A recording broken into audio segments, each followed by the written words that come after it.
The Royaline. Tout ce bon monde-là. Merci pour le follow. Faut que je change le nom des équipes. C'est déjà fait. C'est déjà fait, t'en fais pas. Mais bien observé, bien observé. J'aime quand même ça parce que ça montre quand même que vous êtes attentif. Puis si jamais je devais en venir à faire une petite erreur d'inattention, un petit oubli, ce qui peut arriver, ben vous allez être là pour me rattraper.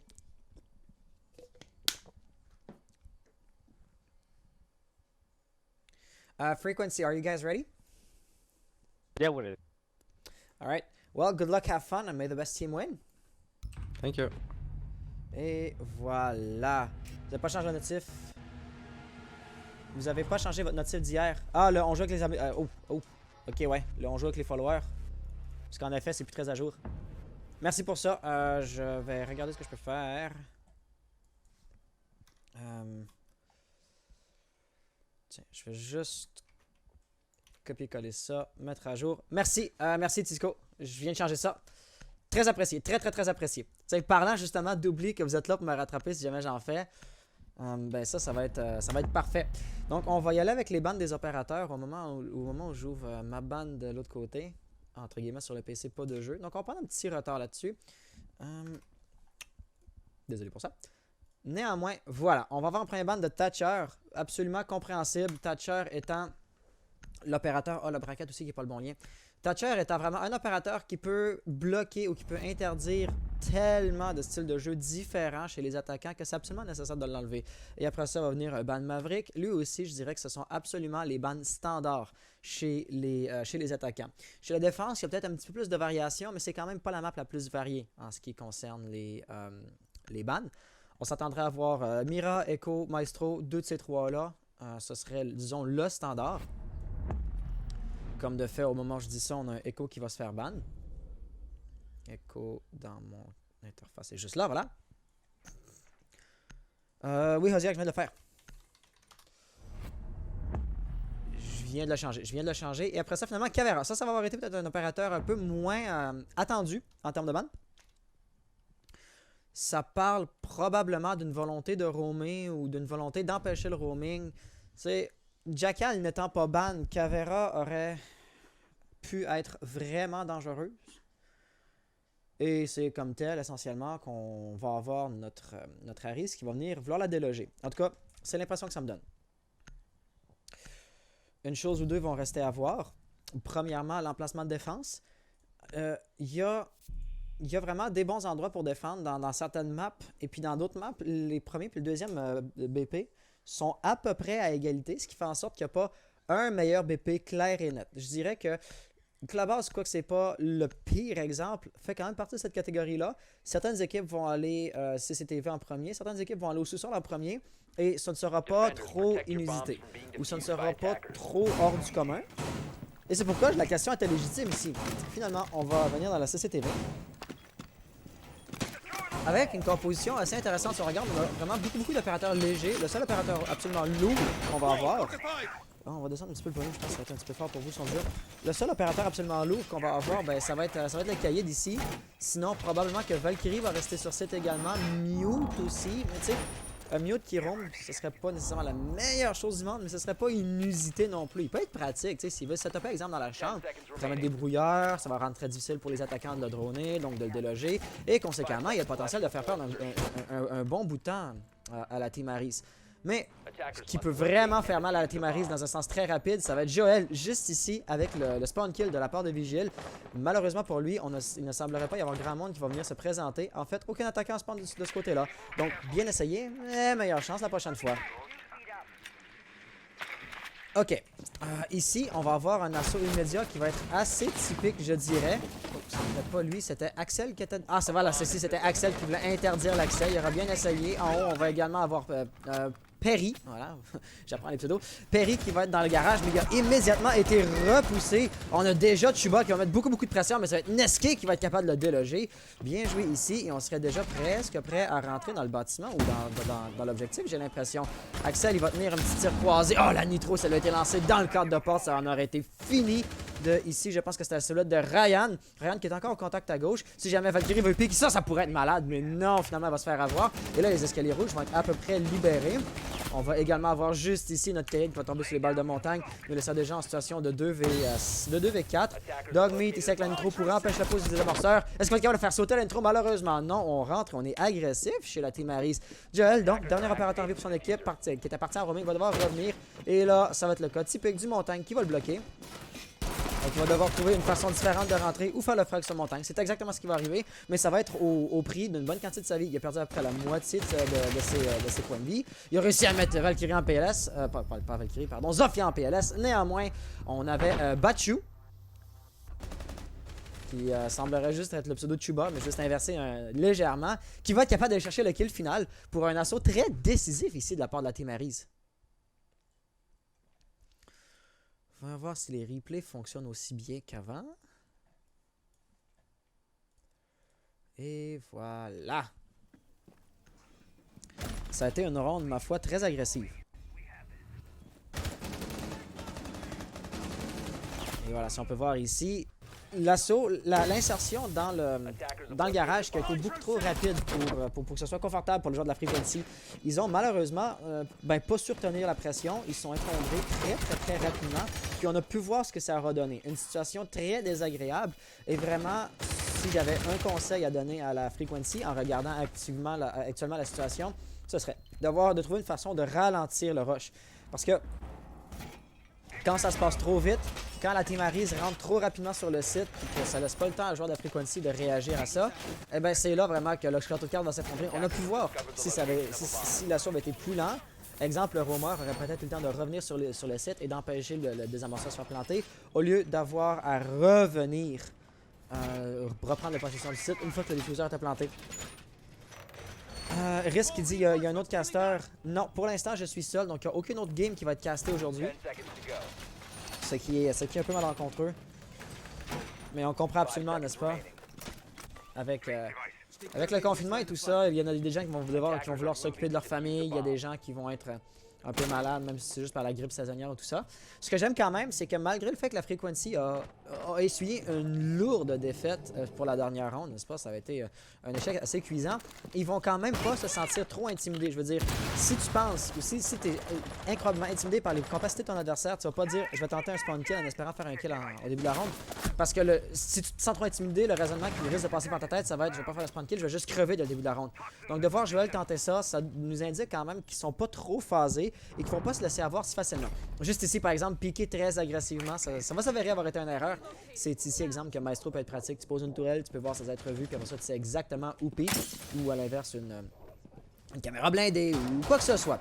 Dans un cas comme dans un autre, ici, Axel va être dans le lounge, très dangereux, ou très important également comme emplacement. Il peut se faire push de plusieurs endroits. Il y a genre 5 portes, deux en avant de lui, une sur sa gauche, une derrière lui. Mais il bloque l'accès aux escaliers rouges, donc sa position était très importante. Malheureusement, il va se faire déloger. Cependant, on a encore Joel juste là-bas. Joel qui va réussir à infliger quelques dégâts, pas capable de le mettre à terre avec la première rafale. La deuxième, par exemple, va faire le kill. On prépare la nitro va être réplacée.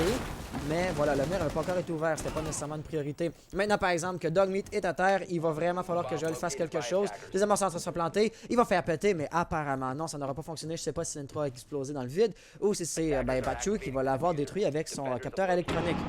Dans un cas comme dans un autre, c'est une situation de reprise de possession d'objectif qui va être nécessaire. On va préparer une flash. J'ai l'impression que c'est une flash préventive. Ouais, voilà, le Termite ne tient pas la ligne aussi agressivement qu'il pourrait le faire. Il est quand même, à distinctement parler, debout dans le bâtiment. Pas exactement caché. Mais la rotation ici, se relever comme ça va s'avérer fatal. Team Aris va encore remporter sa ronde. Hey, bon yo, my friend. Bon yo, Ranto, comment ça va?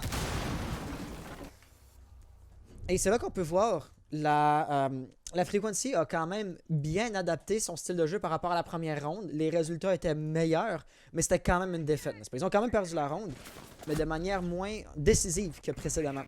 On ne peut qu'espérer, si vous êtes un fan de la Frequency, que lentement, ronde après ronde, ils vont s'améliorer. Et que ronde après ronde, ils vont trouver une façon de contrer le style de jeu de la Team Aris. Parce que des fois, c'est vraiment ça qui se passe, n'est-ce pas?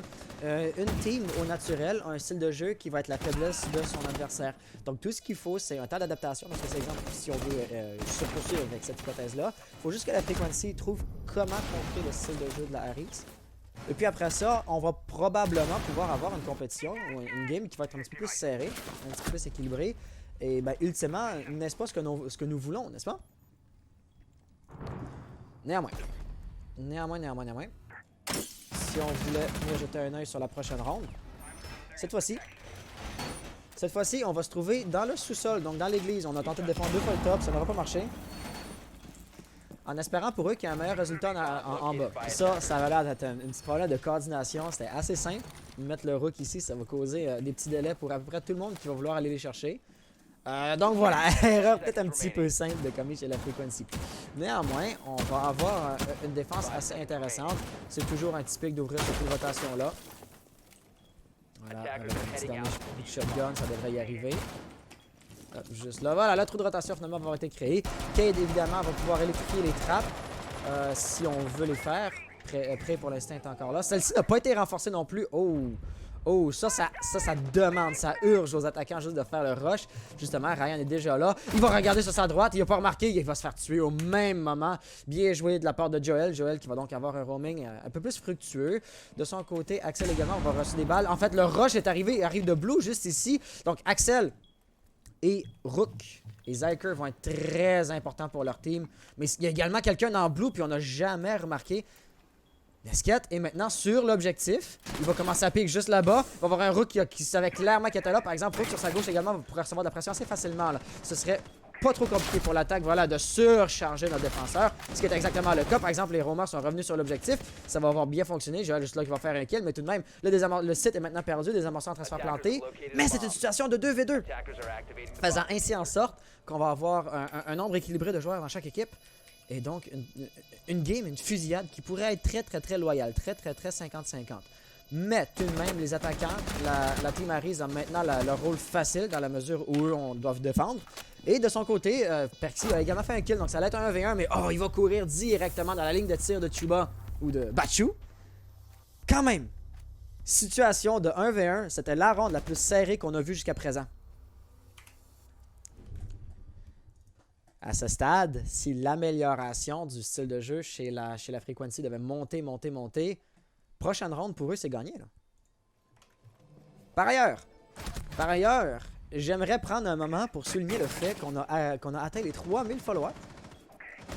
Donc, si jamais quelqu'un veut taper !FC dans le chat, ben, je vous dois à vous tous. Un gros merci pour ça. C'est un chiffre bien rond, mais ça reste un très arbitraire. Tout de même, ça fait du bien à voir. Toujours beau à remarquer.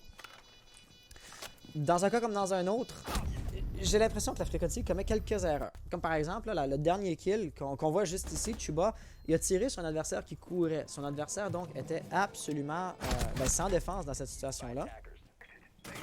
Et tout ce que je peux dire là-dessus, c'est que c'était une erreur pure et simple de la part de... Je pense que c'était Perry, le dernier joueur en vie.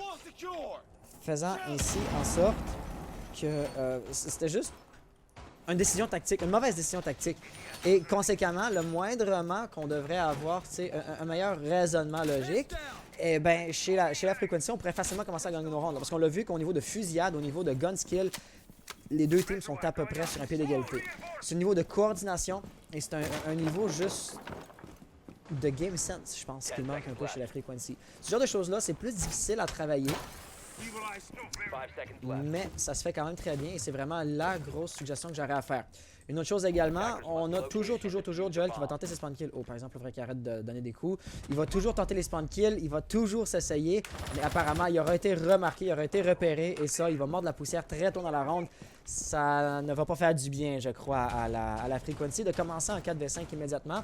Tout de même, on va pas perdre d'espoir. Axel. Oh, si H rentre juste ici, Axel pourrait être très intéressant là. Nesket va devoir faire attention, évidemment, on va y aller plus ou moins à l'aveugle. On va commencer à tirer et ça va être Ryan qui va faire le frag immédiatement finalement.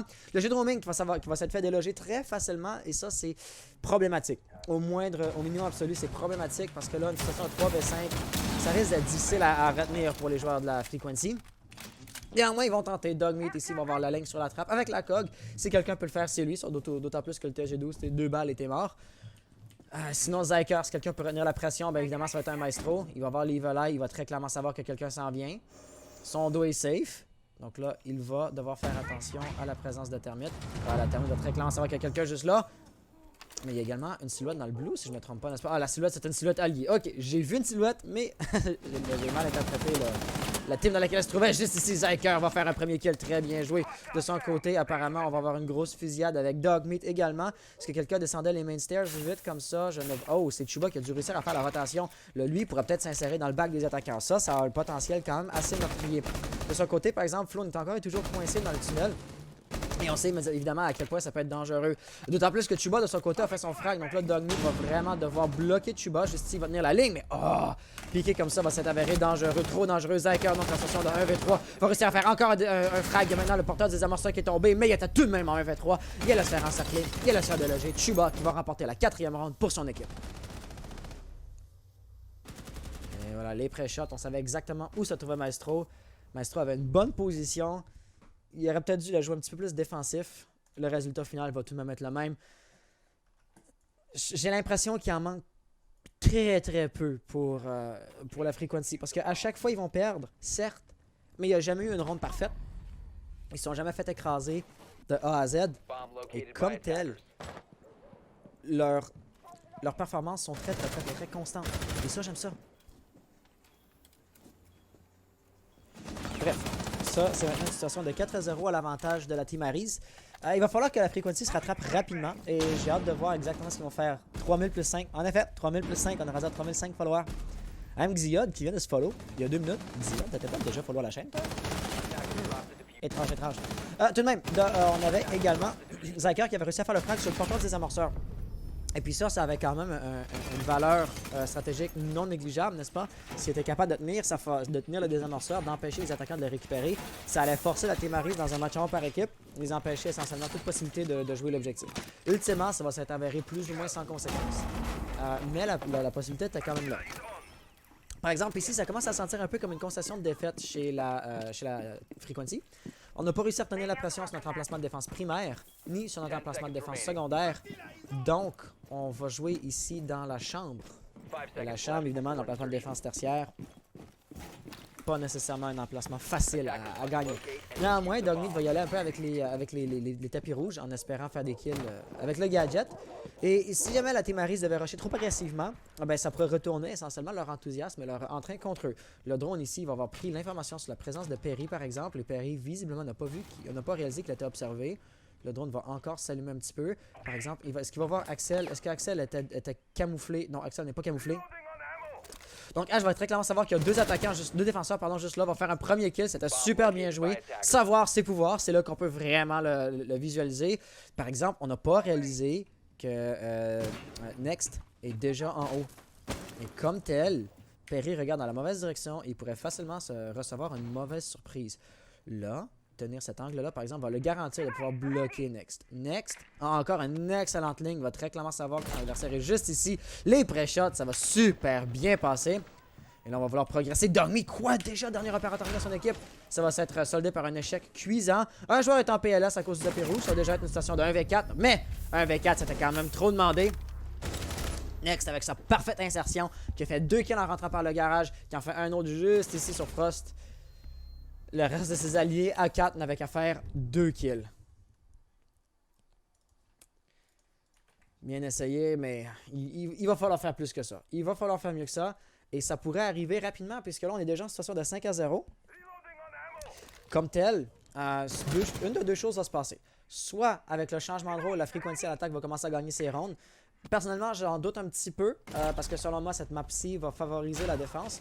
Surtout si on regarde les bandes. L'absence de Thatcher et l'absence de Maverick vont vraiment rendre assez difficile le fait d'ouvrir les murs renforcés. Malgré tout, la Team Aries a réussi à le faire. On pourrait peut-être commencer à déduire que ça implique qu'ils sont meilleurs que leur adversaire. Tout de même, la game n'a pas encore terminé, donc on va juger de ça que lorsque l'une ou l'autre des équipes aura gagné la partie. Ou l'alternative, ça va être qu'avec la défense, la Frequency va commencer à gagner ses rondes.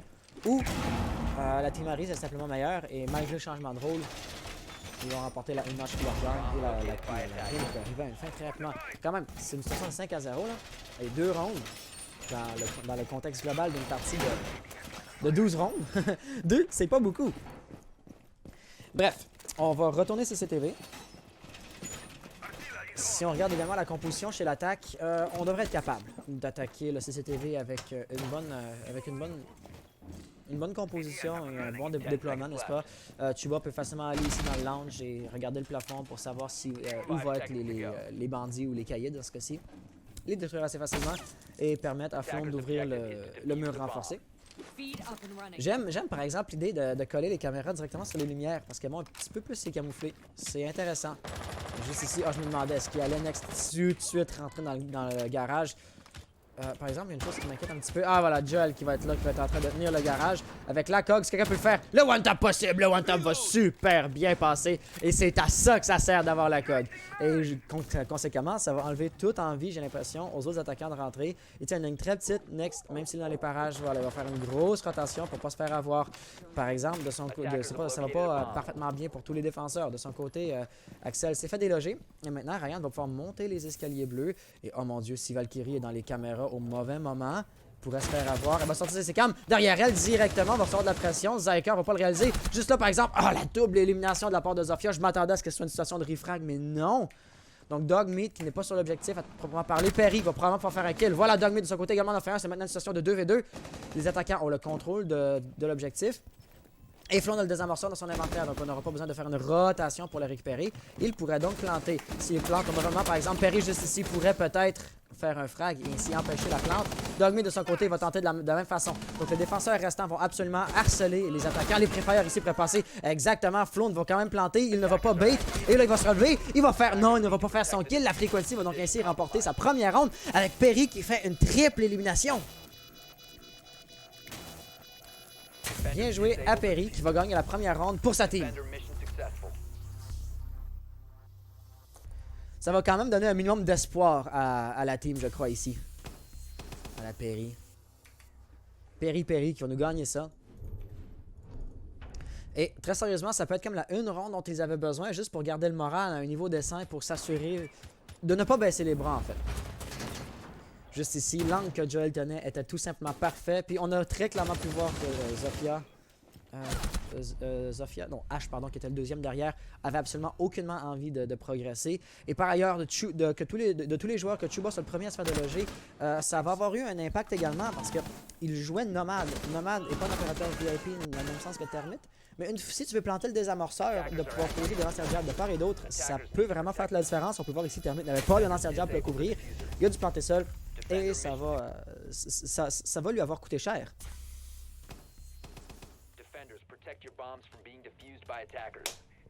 Donc, on vient d'avoir ici notre changement de rôle. Ça va maintenant être la team Harris qui va défendre. Eux aussi vont aller CCTV, sans grande surprise. Cependant, une chose qu'eux vont faire que la Frequency ne faisait pas, c'était de renforcer le garage ici. Flonne va absolument se préparer. Justflick qui dit les Français sont meilleurs et plus organisés. C'est dommage pour les Espagnols. J'aurais tendance à dire que tu as raison, considérant qu'on est en situation de 5 à 1. Cependant, on va donner du mérite. Là, le mérite est dû. La Frequency, ok, ils sont là à chaque semaine depuis le début de la saison. Très, très, très littéralement. La Frequency a 2 rosters. Frequency, ici c'est Panthers. Frequency Wasps de même. Et puis, comme tel, ils accumulent des points. Ils en accumulent moins parce qu'ils gagnent moins, donc nécessairement. Mais quand même, ils ont quand même une certaine quantité de points parce qu'ils ont une ténacité sans précédent. Et ça, c'est beau à voir. Donc, on a apparemment Joel qui va jouer ici avec le sniper de Kali. Le sniper de Kali est bon sur certains aspects, mais a un très très gros désavantage.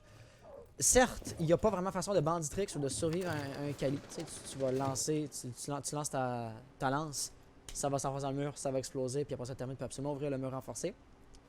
Mais tu ne peux pas peek, tu ne peux pas push aucun angle avec Kali, faisant ainsi en sorte qu'il n'y a aucune façon de gagner des fusillades si tu es tout seul. Tu ne peux que tenir une ligne. Puis ça dépend. En fait, tu vas lourdement dépendre genre, de ton allié pour planter le désamorceur. Puis une fois que le désamorceur va être planté, c'est là que tu vas pouvoir le tenir. Mais à part de ça, ça va être très très très difficile de faire quoi que ce soit.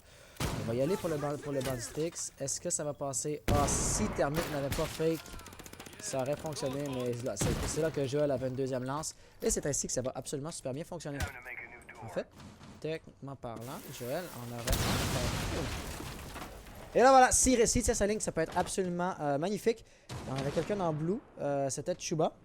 Chuba, de son côté, pourrait facilement vouloir faire une sortie. Et pour l'instant, il ne va pas se sentir trop pressé puisque quelqu'un est en train de rentrer dans Stocks. Juste là, on voit parfaitement bien ça. Je sais pas exactement c'est qui. Ça semblerait avoir été une IQ. Ouais, c'est là, c'est Zyker qui va avoir gagné sa fusillade. Donc malgré le fait qu'on l'attendait depuis le ferme, ça n'aura pas été suffisant. Flown, de son côté, va avoir le tir croisé. Mais la fenêtre derrière lui va également être un certain danger. De manière assez intéressante, on a des défenseurs en roaming côté chambre. Genre ici également un Kaïd.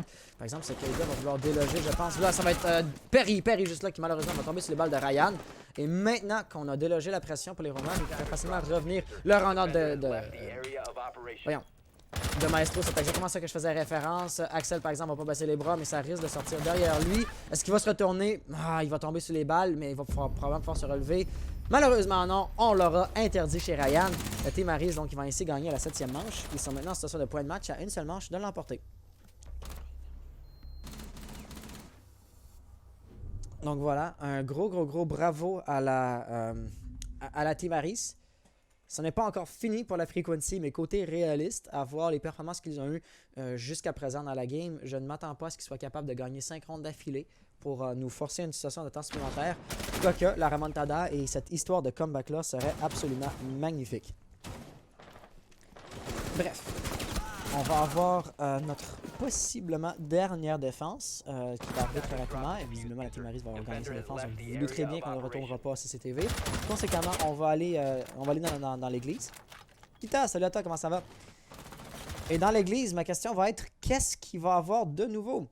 Je remarquais chez les attaquants la présence de Lyon, mais qui a été sexué pour un Blackbeard. Donc, Joël, apparemment, va encore vouloir tenir un style de jeu défensif, n'est-ce pas?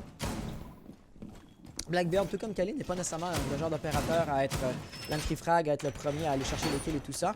Donc, un style de jeu plus défensif, ça fonctionne, je dirais, si tu es capable de planter les amorçeurs de Gremlin, mais également si les roamers sont trop agressifs et s'ils vont commencer à faire des pics qui ne sont pas à leur avantage, seulement parce qu'ils ont la confiance. Et le moindrement que la Team Aris devait ne pas être disciplinée, ils pourraient justement se faire avoir par la passe du frag. Est-ce qu'ils sont si peu disciplinés comme je viens de le décrire? Je ne croirais pas. Mais c'est une situation de 6 à 1. Ils en ont conscience et ils pourraient se dire bon ben let's go, on a beaucoup d'avance. Donc quand même qu'on ferait 1-2 erreurs, ce ne sera pas la fin du monde. Si on regarde chez les attaquants par exemple, il va y avoir une grosse course en force sur, on dirait en anglais, le utility, sur les gadgets. Il n'y a pas un opérateur qui est fait pour l'entry frag. Sauf peut-être Axel avec Zofia, puis après ça Blackbeard est aussi un opérateur qui est très bon pour tenir une ligne, pour aller chercher des kills.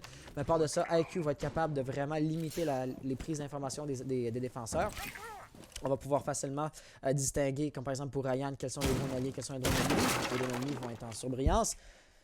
Next, s'il devait être camouflé et littéralement ouvert à un wallbang, le moment que Zyker devait être sur son capteur d'électronique, Termite et Ibana, j'ai pas trop besoin de venir faire un dessin non plus à ce niveau-là, en quoi ils peuvent avoir une importance tactique. Oh, Justice qui va prendre des dégâts? Non, apparemment non.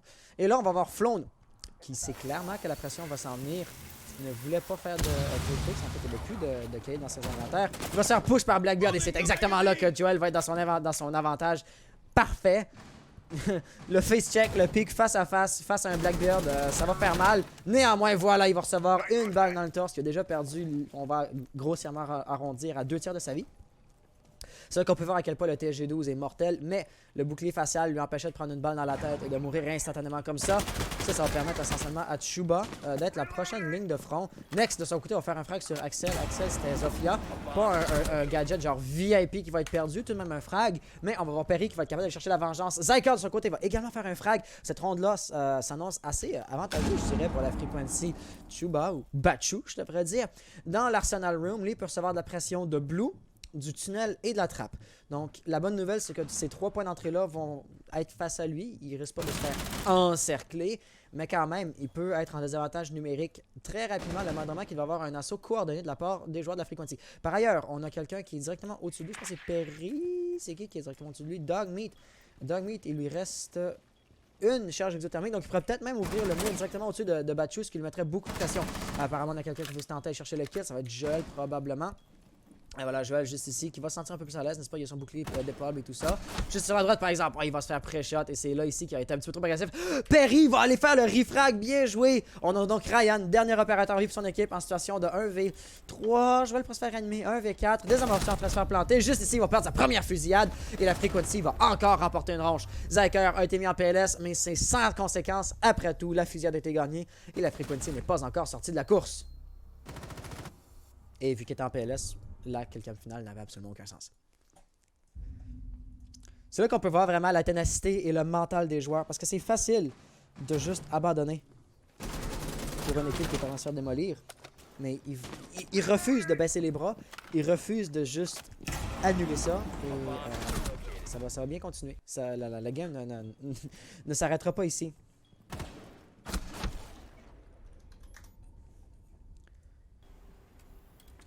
Il y a qui comme autre équipe qui joue dans la First League? Kita, je t'invite à aller voir bracket comme ça. Et ça, ici, va t'indiquer toutes les équipes qui jouent. Et si ça se trouve même, tu vas avoir une deux games qui auront déjà pris fin.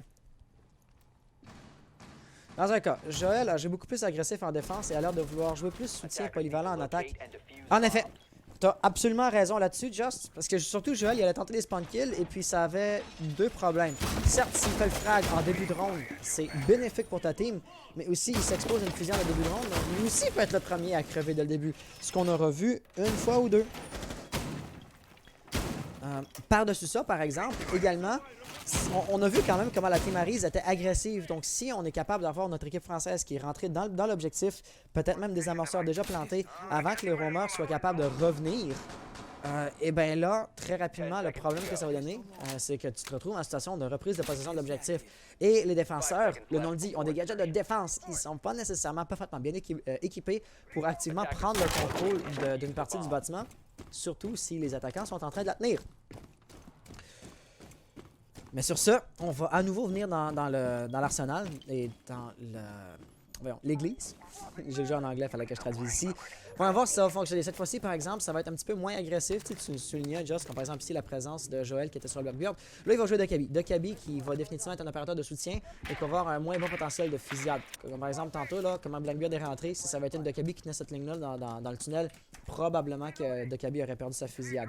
Néanmoins, Axel va être ici déjà dans le lounge. Il bloque plusieurs points de mouvement, là, plusieurs portes. Ma question va être, est-ce qu'il y a des roamers qui pourraient se faire bloquer? La réponse va être non. Tout le monde. Ryan est dans son drone. Oh, Ryan drone depuis juste ici dans le strip. Ça peut être très intéressant parce que je ne m'attendrais pas à ce que les attaquants viennent activement le droner jusque là. Donc, il y a un bon potentiel. Par exemple, là, les téléphones vont sonner, mais il est beaucoup trop loin pour qu'on l'entende. Chuba, apparemment, voulait jouer la verticalité, mais ça n'aura pas trop fonctionné. Donc, il n'y aura pas le choix que de retourner son attention sur la trappe. Trappe qui risque de devenir un point de contestation actif parce qu'on a quand même plusieurs attaquants. Dogmeat, là, je ne sais pas si c'est moi, si le serveur en entier qui lag, mais mes FPS ont l'air d'être ralentis. Dogmeat, Perry, est-ce que c'était Axel qui était là aussi? Ouais, voilà, tout le monde est là. Tout le monde, incluant un roamer qui attend juste le bon moment pour aller chercher son kill. Ryan, juste là, voilà, n'avait pas été repéré. Va faire le frag sur Thermite, va faire le frag sur le porteur des amorceurs. Sa position maintenant va être un homme chassé. Le ping juste ici va le permettre d'aller chercher un beau wallbang. Et là, ça pourrait rapidement être la fin pour la Frequency. Après tout, il se retrouve déjà en situation de 2v5. Simplement parce qu'ils n'avaient pas droné le punch hole. Mais Zyker va réagir face à ça. Bien joué. Par exemple, tout n'est pas terminé. On a Next, qui va être encore en roaming, qui va vouloir aller chercher encore une vengeance. Mais non! Il va se faire attendre. Zyker avec la double élimination. De son côté, Joel va faire la même chose. Il va jouer l'anti-roaming. Mais là, il n'y a plus beaucoup de roamers dans les environs. Ça va être une situation de 2v3. Difficile, mais encore faisable. Il reste 55 secondes pour les attaquants. Avec 55 secondes restantes, il va falloir que la Frequency avance rapidement. La mauvaise nouvelle, c'est que Joel n'a plus d'appel. Avec sa bombe logique, il va pouvoir hacker les caméras. Ça peut avoir une importance tactique non négligeable. Néanmoins, l'appel est très pertinent pour savoir exactement où vont se trouver tes adversaires. Il n'y en a plus et là, il va falloir qu'il push. D'autant plus que Dokabi est un opérateur de soutien. De le voir forcer à rentrer comme ça, à faire une attaque face à face, ça va être problématique. Oh, il lâche la ligne au mauvais moment. Juste ici, il va y avoir également un maestro qui va l'attendre de pied ferme. ça regarde mal. Il a la cog, il va avoir une bonne précision, n'est-ce pas, avec le style de son arme. Mais Flown a un arme qui, dans la pratique, est très similaire à la sienne. C'est mathématique à cog et tout ça. Zaker avec la trappe va faire double élimination. C'est maintenant une quadruple élimination pour lui. S'il fait le 5e kill, il a la ace. Mais là, il n'y aura pas le choix fort qui plante très rapidement. Il va se faire ping au même moment. C'est une IQ. Il pourrait facilement savoir où se trouve le drone. Mais là, il aura trop tardé et ça va être un kill gratuit de la part de Bachu qui va ainsi remporter la game pour son équipe. Mais oh mon dieu, Zaker qui a failli faire la ace. Les Frequency étaient dans un besoin absolu de faire, de faire le comeback, de faire le clutch. Mais ils ont parfaitement bien essayé. Et puis si on pouvait continuer la remontada avec une ace, ni plus ni moins, ça aurait été magnifique. Très rapidement, pour ceux qui se posent les questions, voilà, Bachu et Ryan avec 10 et 12 frags qui menaient l'autre équipe, 9-7-7. On peut quand même voir que ça se maintenait, n'est-ce pas? On n'abandonnait pas, mais c'était malheureusement pas suffisant. Donc, on va pour les replays pour une dernière fois. Et après ça, ben, ça va être malheureusement la fin de la game. Et on va dire c'est ça aux joueurs. GG. Frequency, you did not give up till not to the very last second. That was really nice to see. You had a very consistent performance. I hope to see you guys again, not next week, but then during the next play day. And hopefully for you guys, you'll have a better performance then, because it was really a nice game to see coming from you guys. 15 seconds left. You're welcome, man. 15 seconds left. See ya. Et donc voilà, les joueurs étaient sur mur dans cette interface-ci sur OBS. Mais voilà la finale de la game. Un gros GG. Et un gros meilleure chance la prochaine fois. On va aller rapidement venir indiquer ça dans la game, à moins qu'ils l'aient déjà fait eux ici. Non, les joueurs ne l'ont pas fait par eux-mêmes. Donc on va rapporter le score du match. Ça va avoir été un best of 1. Gagné en 7-2. Mais c'est